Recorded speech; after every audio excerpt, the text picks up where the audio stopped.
Welcome to the deep dive. We take a big subject, look at all the angles, all the sources, and try to figure out what you really need to know. And today, well, subject is about as big as it gets. William Shakespeare. Uh-huh. It's a monumental task, really. Universally seen as, the greatest writer in the English language, the preeminent dramatist, sometimes just the bard. Exactly. And when you dig into the sources, you're not just looking at a writer. You're looking at this cultural force, his legacy. It's over 4 centuries old, and the number of books sold, estimates put it over 4 billion copies worldwide. It's staggering.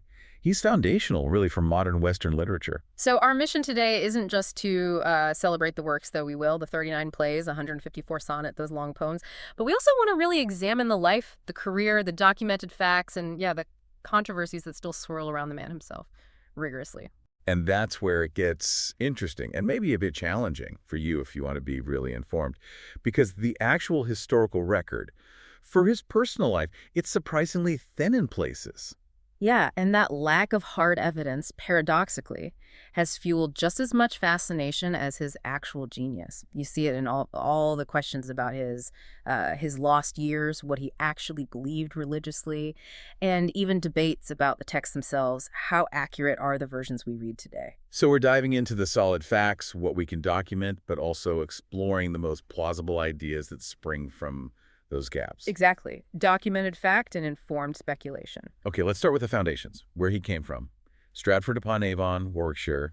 What was his family standing? What was life like there? Well, Stratford was a pretty standard English market town, and the Shakespeares, they were relatively well off, certainly comfortable, though definitely not nobility. His father, John Shakespeare, was a successful glover, made gloves, purses, that sort of leather work. But he was also a prominent figure in the town. Right, an alderman, yes, and eventually bailiff, which was basically the mayor, so respected. His mother, Mary Arden, she came from a slightly higher social standing, an old, affluent, landowning family. Local gentry, really. So that background gave young William maybe a leg up, access to things others might not have had. Definitely. Access to education, for one, and a certain social standing within Stratford. It wasn't the background you might typically associate with an actor or playwright later on, which were often seen as less reputable professions. And the dates. Yeah. We always hear that striking detail. Born and died on the same day. How solid is that? Well, we know he was baptized on April 26, 1564. That's in the parish records. The birth certificate doesn't exist. So traditionally, biographers settle on April 23rd. It's St. George's Day, England's patron saint, so it has that nice symbolic ring to it. Ah, okay. And then, yes, the coincidence is that he also died on April 23rd in 1616, making him exactly 52. Yeah. It gives his life this neat, almost literary symmetry. Now, his education. This is a point skeptics sometimes jump on, the lack of attendance records. But scholars seem pretty sure he went to the local grammar school. Yes, the consensus is very strong that he attended the King's New School, right there in Stratford. The lack of records isn't that unusual for the period, but what we do know is what the curriculum was like in these Elizabethan grammar schools, and it was intense, much more rigorous than, say, high school today. How so? The focus was almost entirely on Latin, reading classical authors in the original Latin, writing in Latin, even speaking Latin. He would have been immersed from a young age in writers like Seneca, Ovid, Terence, Plautus.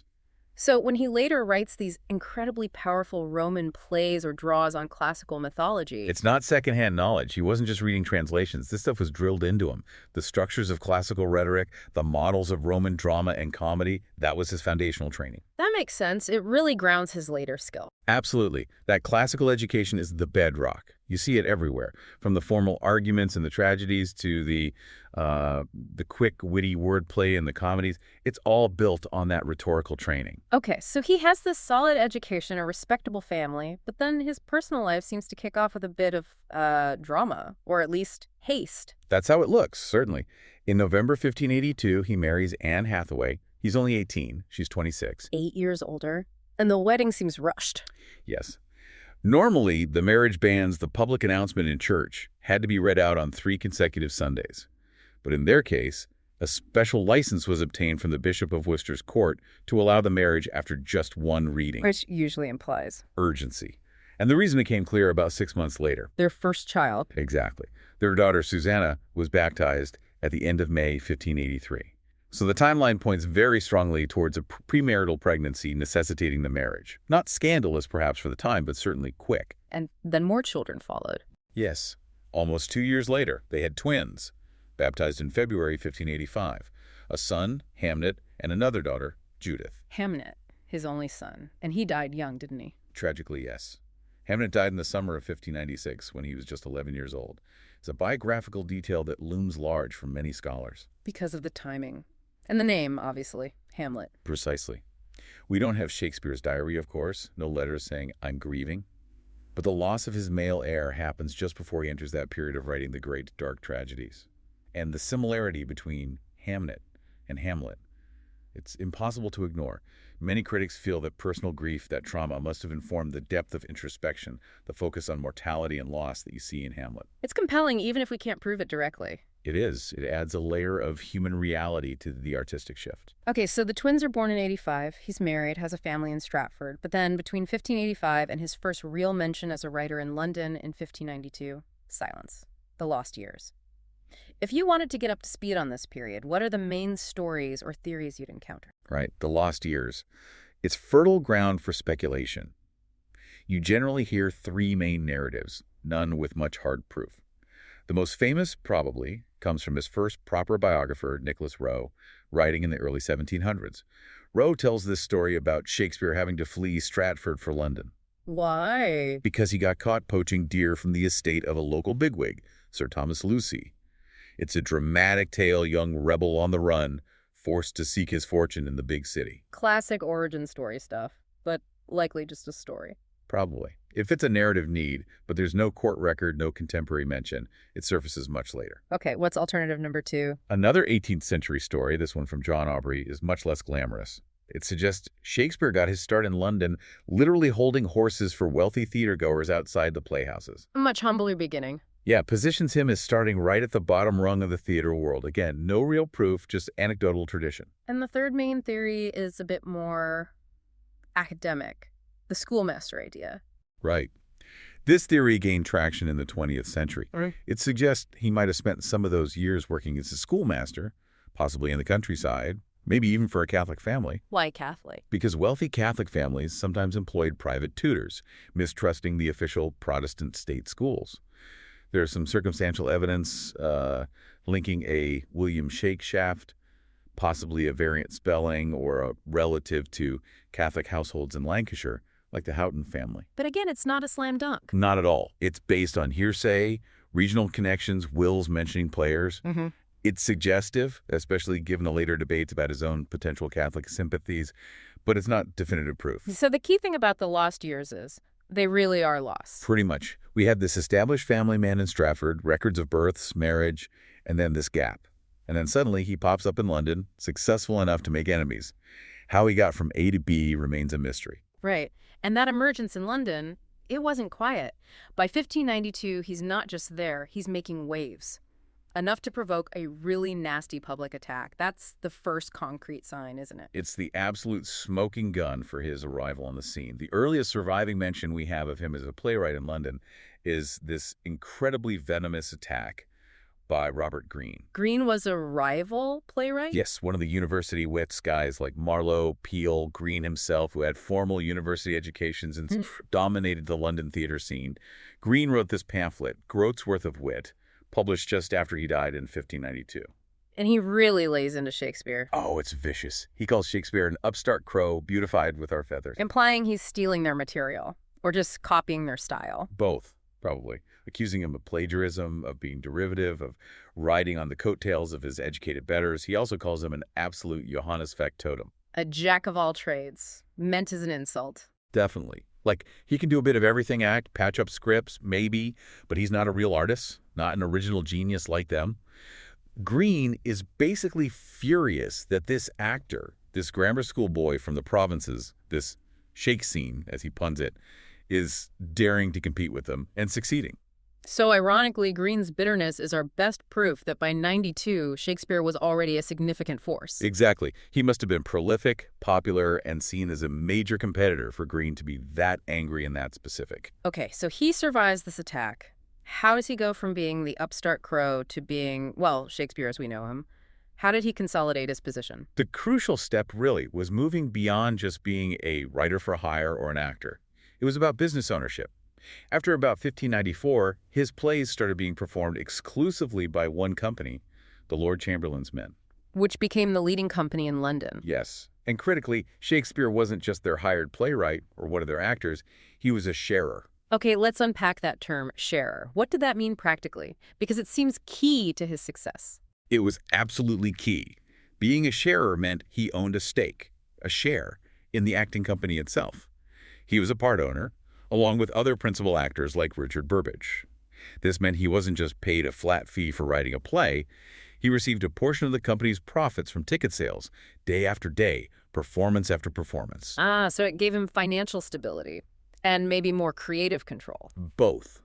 Huge financial stability compared to writers relying on patrons or selling plays outright. And yes, creative independence. His income was tied to the success of the company playing his works. So he wasn't living hand to mouth like so many other writers of the time? Not at all. In fact, most of the surviving legal and financial documents we have about Shakespeare, the things we know for sure relate to his business dealings. Buying property, investing, chasing debts, paying taxes. He was a very savvy businessman. That's often overlooked, isn't it? We focus on the poet, but he was also a successful entrepreneur. Very much so. And that business acumen is why he could afford to buy New Place, the big house back in Stratford, and eventually retire comfortably. And the company itself just went from strength to strength, especially after Queen Elizabeth died. Yes. The transition to King James I in 1603 was a major boost. James loved the theater. He immediately took the Lord Chamberlain's men under his royal patronage, and they became the King's men. Which meant more prestige, royal performances. All of that. It gave them unparalleled status, protection, and confirmed their position as the #1 troupe in England. And this success allowed them to invest in their own theater space. This is where the Globe comes in. Exactly. The Globe Theatre, built in 1599 on the south bank of the Thames, was a game changer. It was built by the sharers, the actors themselves, for their company. So they owned the venue. They owned the building, yes, Yeah. or at least the crucial shares in it. This gave them control over their performance schedule, their income, everything. It was a huge step up from renting space in inn yards or other playhouses. And later they acquired an indoor theater too, the Blackfriars. They did in 1608. They took over the lease of the Blackfriars Theatre. This was an indoor venue, smaller, more exclusive, lit by candlelight. Catering to a different audience, or maybe just winter performances. Both, really. It allowed them to perform year-round. As the Globe was open air, the Blackfriars attracted a wealthier, more aristocratic audience. They could charge higher prices, and the indoor setting allowed for different kinds of staging, more intimate maybe, more reliant on music and lighting effects. It diversified their business. It's fascinating how he's juggling this London career, writing, acting, running a business, while still maintaining his life back in Stratford. Yes, he clearly remained deeply connected to Stratford. Buying New Place in 1597 was a major statement. That was the second largest house in town. And he made other investments there, too. Oh, yes. In 1605, he made a very substantial investment in local parish tithes, basically, a share in the agricultural taxes collected by the church. It was a safe, long-term, land-based income stream. Smart move, insulating himself from the ups and downs of the London theater world, like plague closures.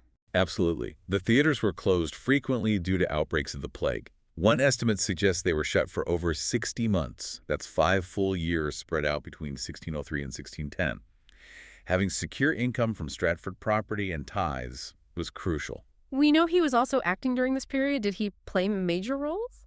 The evidence suggests he probably played older, more authoritative roles. Kingly parts, perhaps. The strongest tradition, passed down through theater lore, is that he played the ghost in Hamlet. Oh, interesting. And he's listed as one of the principal actors in the first folio edition of his own plays, which confirms he was a significant member of the acting troupe, not just the writer, well into the 1600s. He probably scaled back his acting after about 1605 as his writing career peaked. And his active career seems to wind down around 1613, and there was a rather dramatic event that year. Yes, he seems to have effectively retired to Stratford around 1613, spending more time there managing his affairs. And then, in June 1613, the Globe Theatre burned down during a performance of Henry VIII. How did that happen? A stage cannon, fired for special effect during the performance, misfired and set the thatched roof ablaze. The whole theater went up in flames very quickly, though apparently no one was seriously hurt. Did that bankrupt him or the company? No, the King's men rebuilt the Globe fairly quickly, even grander than before. But the fire, coinciding with his apparent retirement, often feels like a symbolic end to his active London career. Plus, those recurring plague closures likely made the stability and comfort of Stratford increasingly appealing. Okay, so let's turn to the work itself. The sheer volume and quality are just astounding. Over roughly 2 decades, from maybe 1589 to 1613, he produced this incredible body of work. It's an astonishing run of creativity, and it's worth remembering collaboration was pretty standard back then. He didn't always write alone. Right, especially early and late in his career. Exactly. There's scholarly debate about collaboration on early plays like Titus Andronicus or the Henry VI sequence.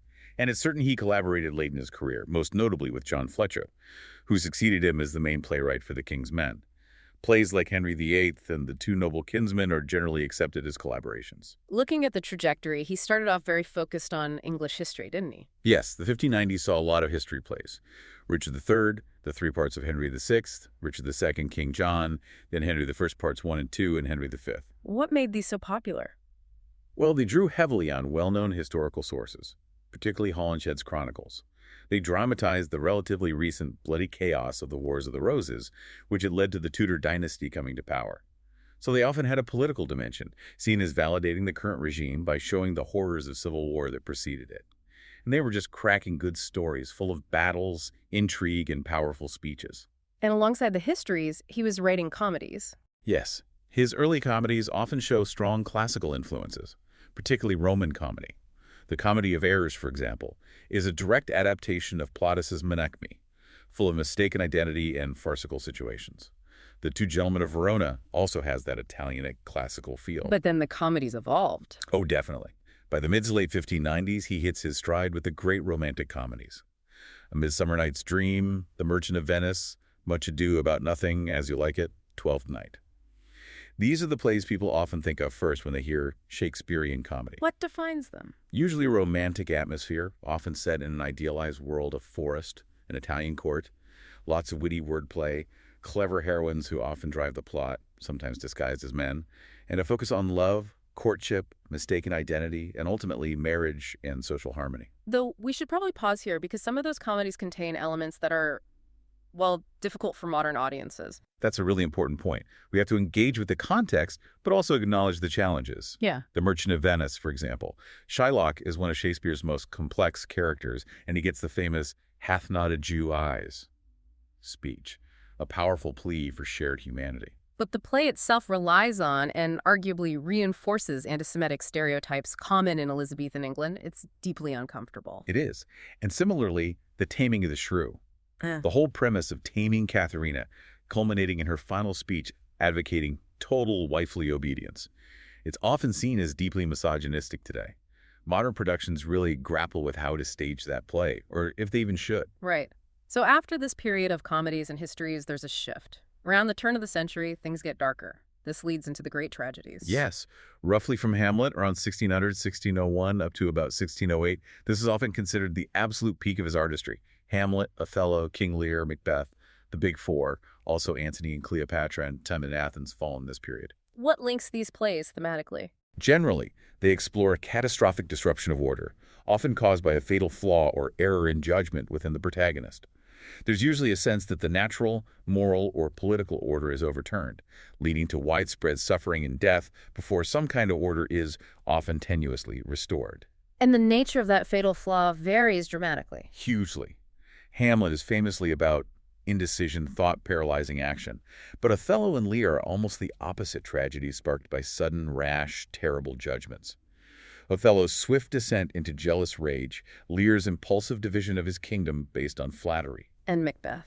Ambition. Unchecked ambition, certainly, fueled by supernatural prophecy and his wife's manipulation. It shows how easily ambition can curdle into tyranny and self-destruction, consuming everything around it.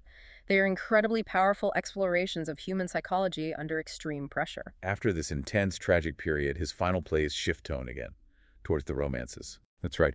After about 1608, he writes plays like Pericles, likely a collaboration, Cymbeline, The Winter's Tale, and The Tempest. These are often called romances or tragic comedies. Why those terms? Because they blend tragic elements, loss, suffering, apparent death, family separation with comedic endings involving reconciliation, forgiveness, and often miraculous reunions or restorations. The Winter's Tale features a statue coming to life. The Tempest ends with the magician Prospero reconciling with his enemies and freeing his spirit servant. The Tempest is often seen as his farewell to the stage, isn't it? It is. Prospero's final speech, where he talks about breaking his staff and drowning his book of magic, is almost universally read as Shakespeare himself taking a bow and stepping away from the theater. These late plays have a graver, more mature tone than the earlier comedies, but they ultimately affirm hope and renewal. So when these plays were collected after his death in the First Folio, how were they categorized? The editors of the 1623 First Folio, Haminges and Condell, grouped them very simply: comedies, histories, and tragedies. That was the traditional framework.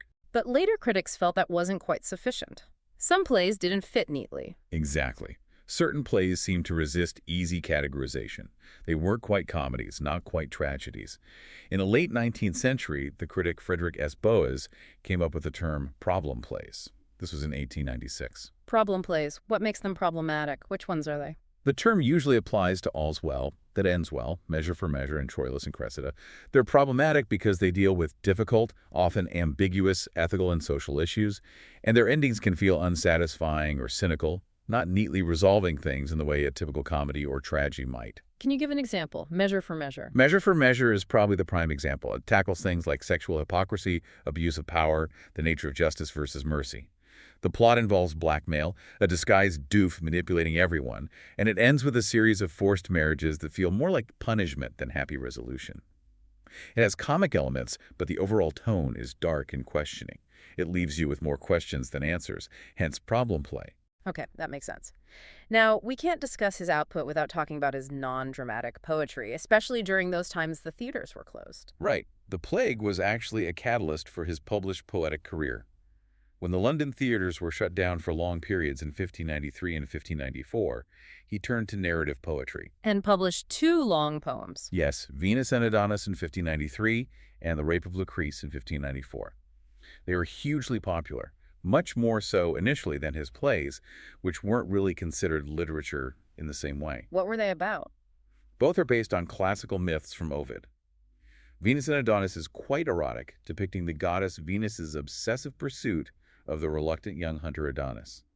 The Rape of Lucrece is much darker, a tragic poem about the rape of a virtuous Roman wife and its political consequences. And both were dedicated to the same person. Yes, both dedicated to Henry Wriothesley, the 3rd Earl of Southampton. He was a young, wealthy, and influential nobleman. These dedications suggest Shakespeare was seeking, and likely received, patronage from him early in his career. These poems really established his reputation as a serious poet, beyond the stage. And then, much later, came the sonnets, probably his most famous and most personal poetry. To the sonnets, yes.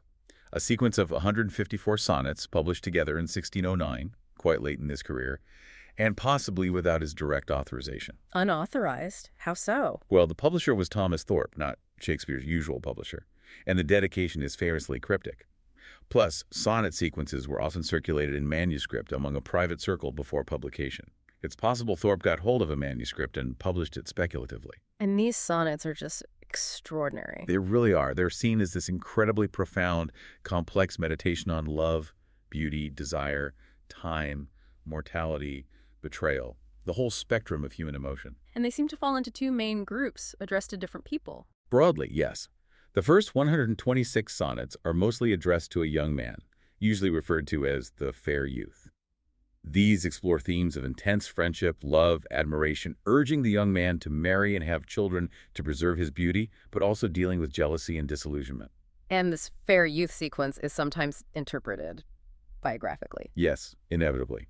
The passionate language used has led some critics to argue it reflects Shakespeare's own homoerotic feelings or even a relationship. Others argue it's within the conventions of intense male friendship rhetoric of the period. We simply don't know the identity of the fair youth or the exact nature of the relationship, if it was even based on a real person. And the second group, the dark lady. Starting around sonnet 127, the focus shifts to a woman described as having dark hair, dark eyes, and a somewhat promiscuous or faithless nature. These sonnets often explore a more tormented, sexual, and obsessive kind of love, full of self-loathing and bitterness. So evidence of heterosexual affairs as well. It certainly seems that way. The language is intensely physical and often quite harsh. Like the fair youth, the dark lady's identity remains unknown, despite endless speculation. And that dedication in the 1609 quarto to Mr. W.H. Still a mystery. One of the great literary mysteries. Who was Mr. W.H., the only begetter of the sonnets, as the dedication calls him? Theories abound. William Herbert, Earl of Pembroke, Henry Wriothesley, Earl of Southampton, reversing the initials. Someone else entirely, maybe even the person who procured the manuscript for the publisher. We just don't know. We just don't know. And the fact that Shakespeare himself seems to have had no hand in their publication adds another layer of uncertainty. The sonnets offer this incredibly intimate-seeming glimpse into a mind, but the context remains stubbornly elusive. Let's talk about the language itself, the style. It wasn't static. It evolved dramatically throughout his career. He didn't just use English, he reshaped it. Absolutely. The stylistic development is one of the most remarkable things about him. If you read an early play like Titus Andronicus or Richard III, the language can feel quite formal, rhetorical, sometimes a bit stiff. Lots of elaborate metaphors, very patterned speech. Exactly. You can really see the influence of classical rhetoric, and also earlier English dramatists like Marlowe or Kidd. The verse is often end-stopped, meaning the thought finishes neatly at the end of the line and relies on balanced phrases, antithesis, quite ornate figures of speech. Think of Richard III's opening monologue, "Now is the winter of our discontent." It's powerful, but very structured. So when did it start to loosen up, become more natural, more psychologically real? The shift really happens in the mid-1590s. Plays like Romeo and Juliet or Richard II show him developing a much more flexible, organic style. The poetry starts to feel like it's growing directly out of the characters and the dramatic situation, rather than being laid on top. And his primary tool was blank verse, right? Unrhymed iambic pentameter. That was the standard, yes. 10 syllables per line, with a pattern of unstressed, followed by stressed syllable, the dum, da dum, da dum, da dum, da dum.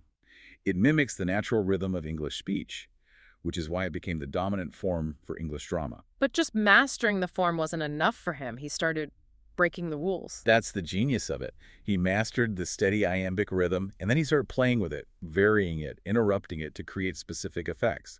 He used run-on lines and jammment, where the sense flows past the end of the line into the next. So it doesn't sound so rigid. Exactly. And he used irregular pauses within the line's caesure. He varied the stress patterns, added extra unstressed syllables at the ends of lines, feminine endings. All this makes the verse sound much more like real, spontaneous thought or speech. It can convey hesitation, urgency, emotional turmoil. You really hear that in the big soliloquies, like in Hamlet. To be or not to be. It feels like someone thinking aloud, wrestling with ideas. Precisely. The structure of the verse mirrors the movement of the mind. By the time he gets to the great tragedies like Hamlet or Julius Caesar, the blank verse is incredibly supple and powerful, capable of expressing a huge range of psychological states. And did his style continue to evolve after that in the later plays? Yes, the late style in plays like Macbeth, Antony and Cleopatra, The Winter's Tale, The Tempest becomes even more distinctive. It's often described as more compressed, dense, even elliptical. Elliptical, meaning? Meaning it sometimes leaves things out, jumps between ideas quickly, uses complex, sometimes tangled syntax. The imagery can be incredibly concentrated and rapid fire. You, as the listener or reader, have to work a bit harder to unpack the meaning. Can you give an example? Think of Macbeth's lines about pity. Pity, like a naked newborn babe striding the blast, or heaven's cherubim horsed upon the sightless couriers of the air. The images pile up so fast, shifting from a vulnerable baby to powerful angels riding the wind. It's incredibly potent and complex, demanding your full attention. It's amazing that we even have these words, given how plays were treated back then. This brings us to the textual problem. How reliable are the versions of the plays we read today? Ah, yes. This is a huge area of scholarship and, frankly, uncertainty. It's crucial to remember that Shakespeare was writing for performance, not publication.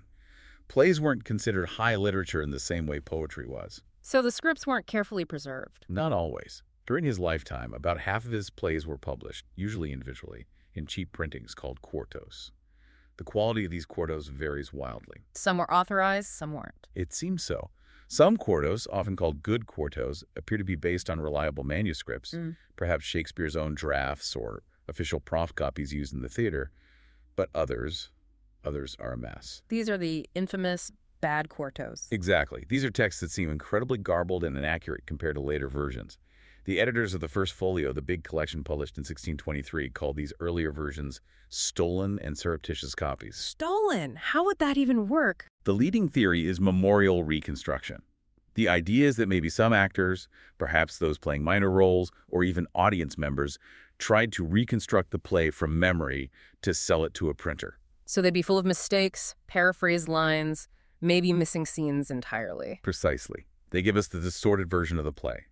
The bad quarto of Hamlet is famously mangled, with lines that are completely different or nonsensical compared to the good quarto and the folio text. So the first folio, published by his friends Heminges and Condell 7 years after his death, was meant to fix all this, to give us the definitive texts. That was clearly the intention. It collected 36 plays, including 18 that had never been printed before. Plays like Macbeth, Julius Caesar, Twelfth Night, The Tempest. Without the first folio, we might have lost those plays entirely, so it's incredibly important. But even the folio isn't perfect. No, it has its own errors, omissions, printing mistakes. And sometimes the folio text is significantly different from a seemingly reliable good quarto published earlier. King Lear is the classic example of this, right? The quarto and folio versions are very different. King Lear is the most dramatic case. There's a quarto version published in 1608, Q1, and the version in the 1623 folio F. They differ substantially. The folio cuts nearly 300 lines that are in the quarto, including some quite significant passages, like the Fool's Mock Prophecy. But the folio also adds about 100 lines that aren't in the quarto, including some crucial dialogue for Lear himself. So which one is the real King Lear? That's the million-dollar question.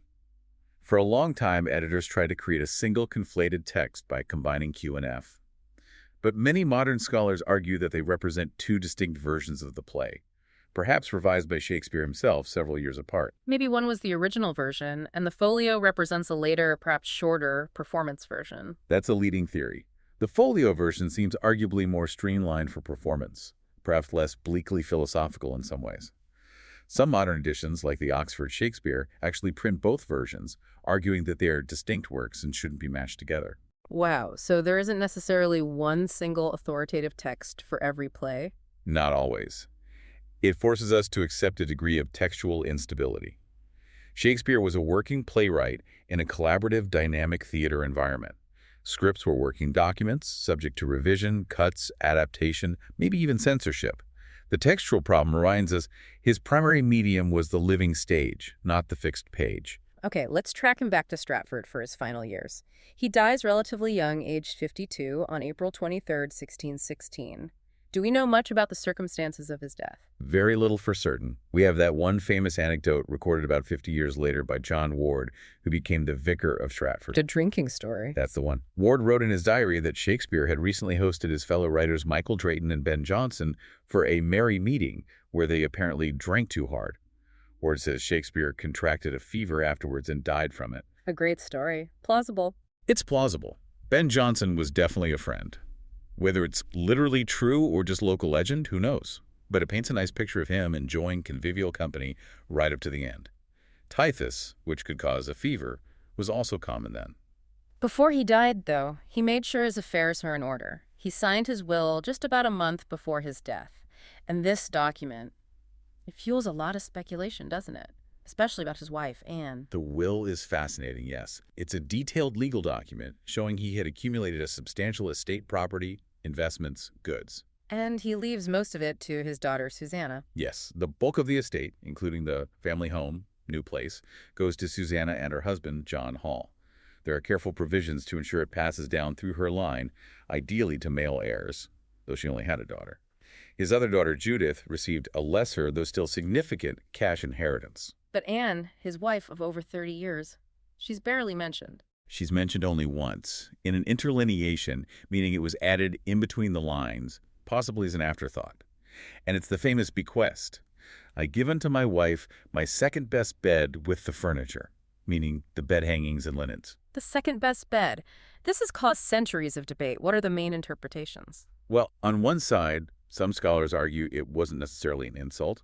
Under the law at the time, dower rights, Anne would likely have been automatically entitled to 1/3 of his estate and lifetime residence in New Place anyway, so maybe he didn't need to spell it out in the will.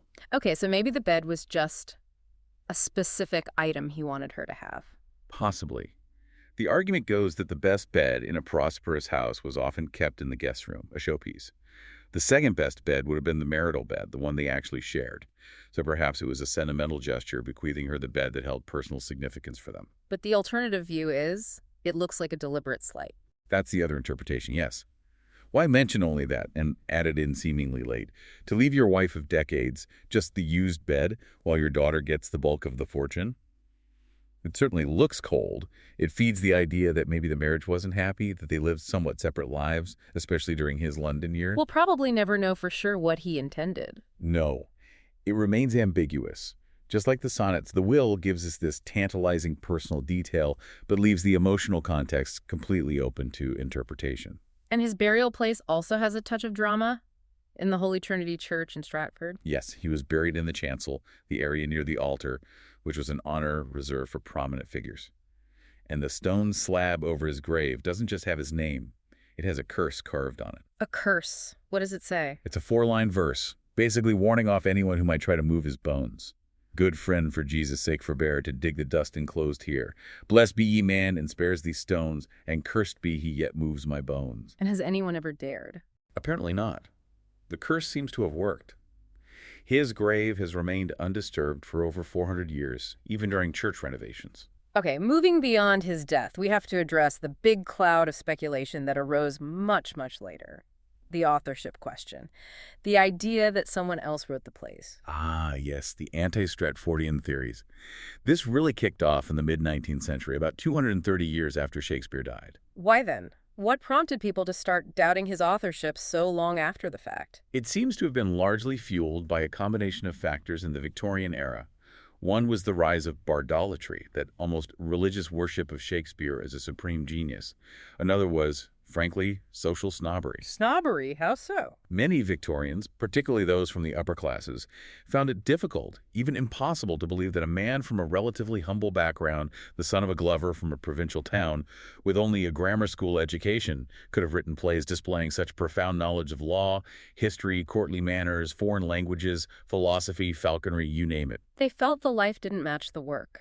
Exactly. They couldn't reconcile the documented life of William Shakespeare of Stratford, the businessman, the property owner, the actor, with the transcendent genius they perceived in the plays and poems.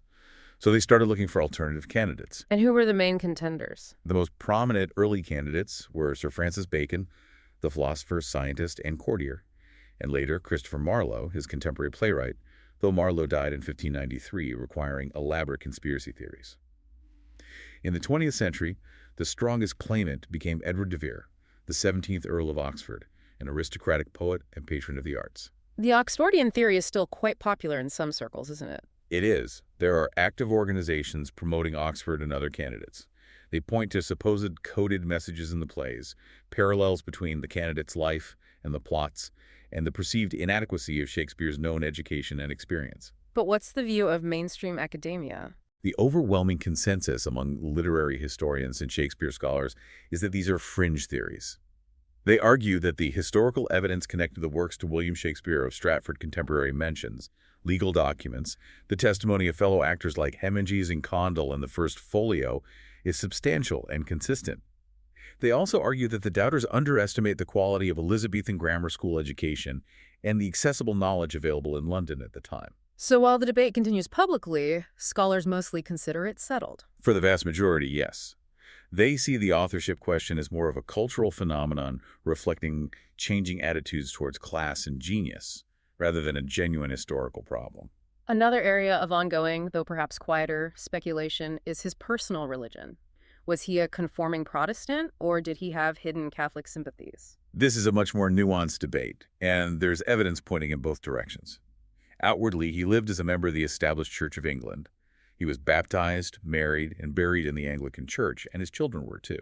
That was legally required. But there are hints of Catholicism in his family background. Yes, definitely. His mother, Mary Arden, came from a prominent Catholic family in Warwickshire, some of whom suffered for their faith. And his father, John Shakespeare, faced fines later in his life for not attending Church of England services. Was he officially listed as a recusant, someone refusing to conform? He was listed among those who didn't attend, yes. The official reason given in one document was fear of process for debt, which could be true, as he did have financial troubles later on. However, that specific excuse was also known to be used sometimes by Catholics trying to avoid penalties for non-attendance without openly declaring their recusancy. And wasn't there some story about a hidden document? Yes, there's a story about a spiritual testament, a tract affirming Catholic faith, supposedly signed by John Shakespeare, which was allegedly found hidden in the rafters of the Shakespeare family home back in the 18th century. But the document itself is now lost, and its authenticity was debated even then. So, suggestive clues, but nothing definitive about William's own beliefs. Exactly. Scholars find reflections of both Catholic and Protestant doctrines and debates within the plays themselves. Some argue the plays show a deep understanding of Catholic ideas, purgatory in Hamlet, the role of confession, while others see a fundamentally Protestant worldview. He lived in a time of intense religious conflict and transition, and his works seem to engage with those complexities without necessarily revealing his private allegiance. It remains an open question. Okay, setting aside the enduring mysteries, let's talk about the legacy. The sheer scale of his influence on, well, everything that came after him, starting with the English language itself, it's immense. It truly is impossible to overstate. You have to remember, in Elizabethan times, English spelling, grammar, even pronunciation were much less standardized than they are today. They were quite fluid. And Shakespeare helped fix that. In a way, yes. By writing with such power, range, and consistency, and by having his works become so widely known and performed, he played a huge role in shaping and standardizing what we now call early modern English. His usage became influential. Dr. Samuel Johnson certainly thought so. Absolutely. When Samuel Johnson compiled his groundbreaking dictionary of the English language in 1755, he quoted Shakespeare more often than any other author to illustrate word meanings and usage. Shakespeare's works became a benchmark for the language. And we still use phrases he coined every single day, often without even realizing it. Hundreds of them. It's incredible. Things like, with bated breath from The Merchant of Venice, a foregone conclusion from Othello, break the ice from Tammy and the Shrew, wild goose chase from Romeo and Juliet, all that glitters is not gold, though the exact phrasing varies slightly, from Merchant of Venice. Buzz blind. Merchant of Venice again. Wear your heart on your sleeve from Othello. He also seems to have introduced many words into the written record for the first time, or at least popularized them.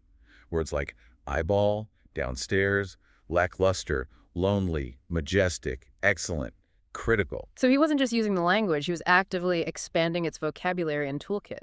He really was. He saw where English needed new ways to express ideas or nuances, and he either invented words or adapted existing ones. He permanently enriched the expressive capacity of the language. And beyond language, his impact on literature, on storytelling itself, is just as profound. Fundamentally so. He pushed the boundaries of what drama could do, especially in terms of characterization. His ability to create complex, psychologically believable characters full of contradictions and inner life was revolutionary. Influencing novelists centuries later. Absolutely. Think of 19th century novelists like Charles Dickens or Herman Melville.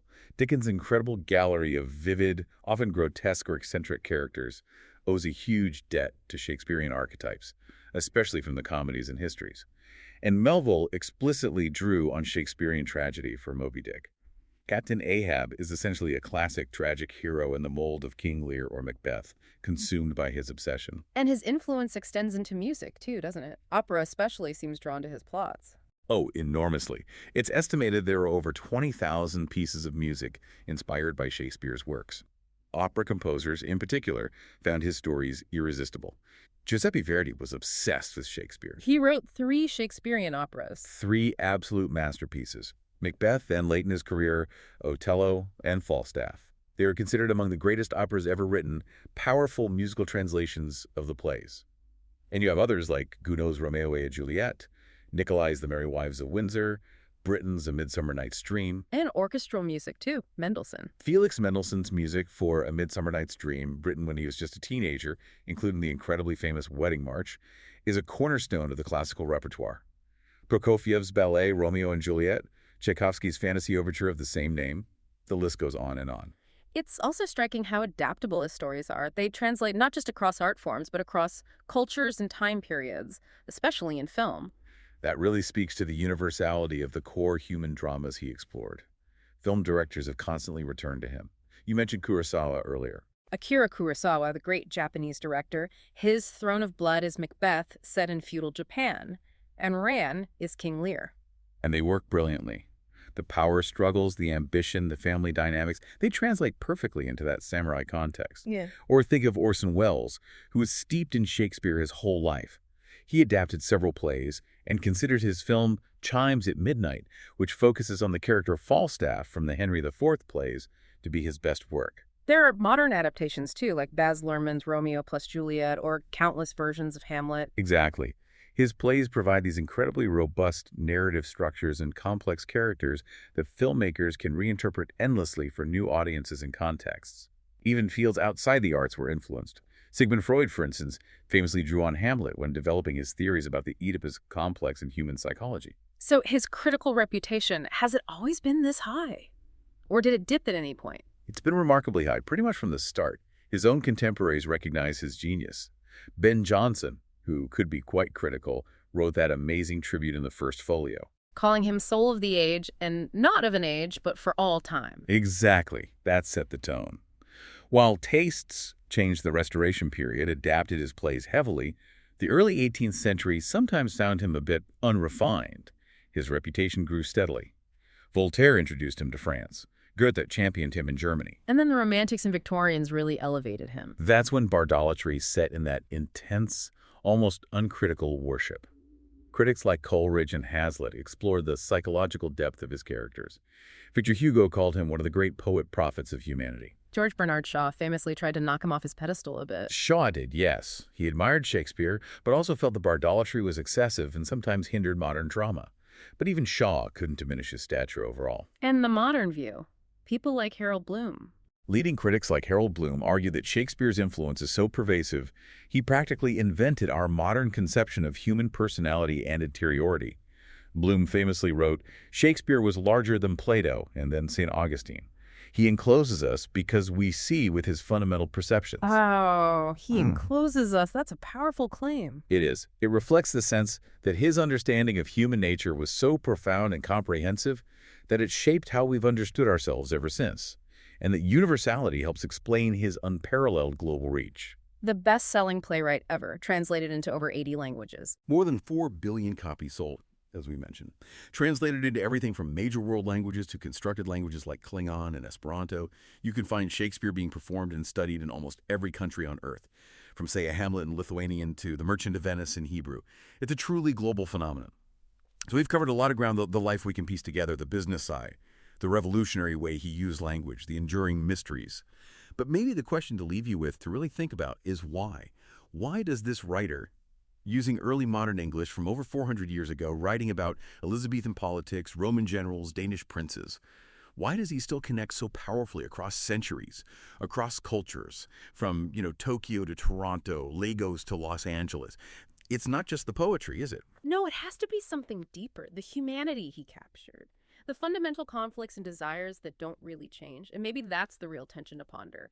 You have scholars meticulously trying to pin down his original words, sorting through quartos and folios. And at the same time, you have this explosion of creative freedom around the world, people taking his stories and making them entirely their own, in their own cultures, their own languages. That ongoing dialogue, that constant reinterpretation. Maybe that's the clearest sign of his truly universal and living genius. Definitely something to explore further on your own.